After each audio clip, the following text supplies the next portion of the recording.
Welcome to Ren India extra plus TMT கம்பிகள் நடந்தது என்ன. அனைவருக்கும் கோபிநாத்தின் அன்பு வணக்கங்கள்.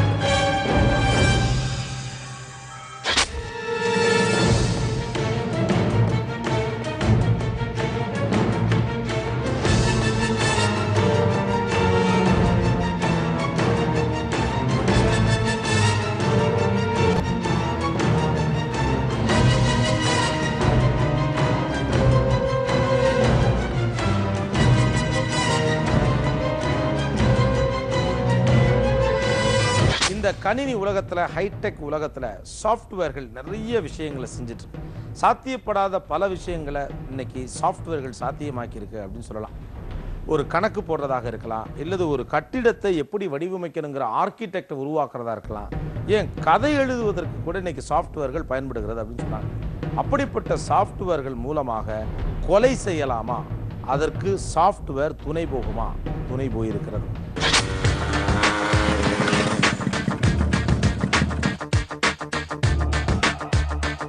முத்து விஜயன், வயது 24, துடிப்பான இளைஞர். மதுரை இணையதளம் நிறுவனம் ஒன்றில் வேலை பார்த்து வந்தார்.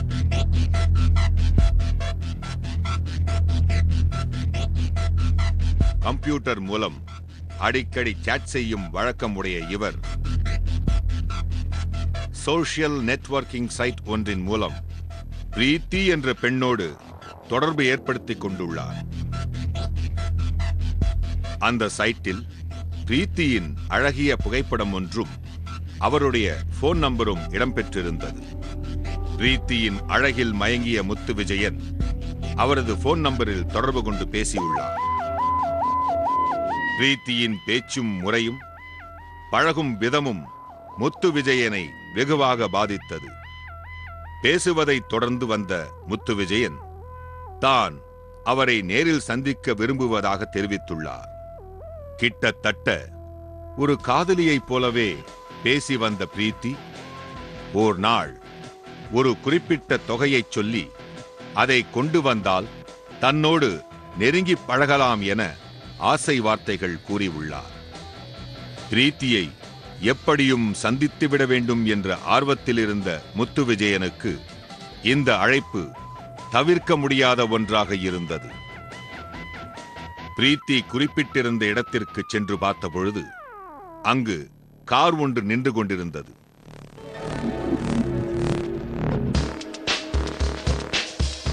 அந்த காரில் பிரீத்தி இல்லை. ஆனால் சில இளைஞர்கள் முத்து விஜயனுக்காக காத்திருந்தனர்.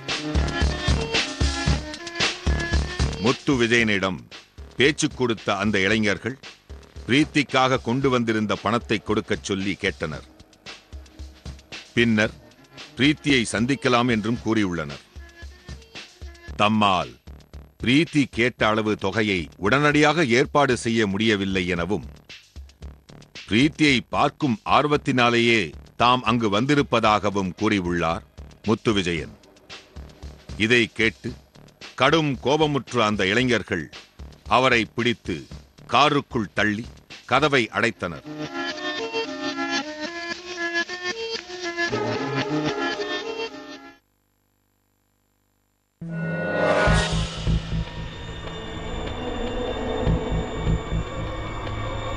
முத்து விஜயனை மிரட்டி அவரது தந்தையின் நம்பரையும் வாங்கியுள்ளனர். முத்து விஜயனின் தந்தையை தொடர்பு கொண்ட அந்த இளைஞர்கள் தாங்கள் முத்து விஜயனை கடத்தி வந்திருப்பதாகவும் பெரிய தொகை ஒன்றை குறிப்பிட்டு அதை தந்தால் மட்டுமே முத்து விஜயனை பத்திரமாக திருப்பி ஒப்படைப்பதாகவும் மிரட்டியுள்ளனர். அப்பொழுதுதான் தான் பெரிய சதிவலை ஒன்றில் சிக்கியிருப்பது முத்து விஜயனுக்கு தெரிய வந்துள்ளது. நேரம் சென்று கொண்டிருந்தது. போனில் பேரங்கள் தொடர்ந்து கொண்டிருந்தன. உரிய சந்தர்ப்பத்திற்காக காத்திருந்த முத்து விஜயன் சமயம் பார்த்து அவர்களிடமிருந்து தப்பி ஓட முயன்றார். அப்பொழுது ஏற்பட்ட கைகலப்பில் முத்து விஜயனின் பின்தலையில் அடிவிழ அவர் மயங்கி விழுந்தார். இதை எதிர்பாராத அந்த கடத்தல்காரர்கள் மயங்கி இருந்த முத்து விஜயன் மூச்சு விடுகின்றாரா என்று சோதித்து பார்த்தனர். அப்பொழுதுதான் முத்து விஜயன் இறந்துவிட்டது அவர்களுக்கு தெரிய வந்துள்ளது. மிரண்டு போன கடத்தல்காரர்கள் முத்து விஜயனின் உடலை கொடைக்கானல் டம்டம் பாறை அருகே தள்ளிவிட்டு சென்று விட்டனர். முத்து விஜயனின் தந்தைக்கும் கடத்தல்காரர்களுக்கும் இடையே உள்ள தொடர்பு துண்டித்துவிட்ட பின் போலீசார் தனிப்படை அமைத்து விசாரிக்க துவங்கினர். இந்நிலையில் முத்து விஜயன் பிரீத்தி என்பவரின் நம்பருக்கு அடிக்கடி போன் செய்து வந்தது தெரிய வர அந்த நம்பருக்கு தொடர்பு கொண்டுள்ளனர் காவல்துறையினர்.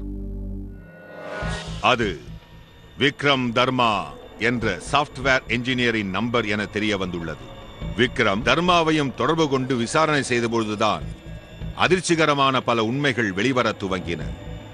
பிரீத்தி என்ற பெயரில் ஒரு சைட்டை உருவாக்கி அதில் போலியாக ஒரு அழகிய பெண்ணின் புகைப்படத்தை வைத்து இளைஞர்களை ஈர்க்கும் வகையில் அதை வடிவமைத்திருந்தனர் விக்ரம், தர்மா மற்றும் அவர்களது நண்பர்கள். விக்ரம் தர்மாவின் நம்பருக்கு வரும் அழைப்புகளுக்கு ஆண் குரலை பெண் குரலாக மாற்றும் தொழில்நுட்பம் கொண்ட ஒரு போன் மூலம் அவர்களே பதிலும் பேசி வந்துள்ளனர். அப்படி பெண் குரலில் பேசி இளைஞர்களை தங்கள் வலையில் சிக்க வைத்து பணம் கறப்பதே அவர்களின் திட்டம். இப்படியாக இந்த வலைப்பின்னலில் சிக்கி துரதிருஷ்டவசமாக தன் உயிரை இழந்தவர்தான் இந்த முத்து விஜயன். விக்ரம், தர்மா மற்றும் அவர்களது கூட்டாளிகளை போலீசார் கைது செய்துள்ளனர். குற்றம் சாட்டப்பட்டவர்களின் தரப்பை அறிய முடியவில்லை.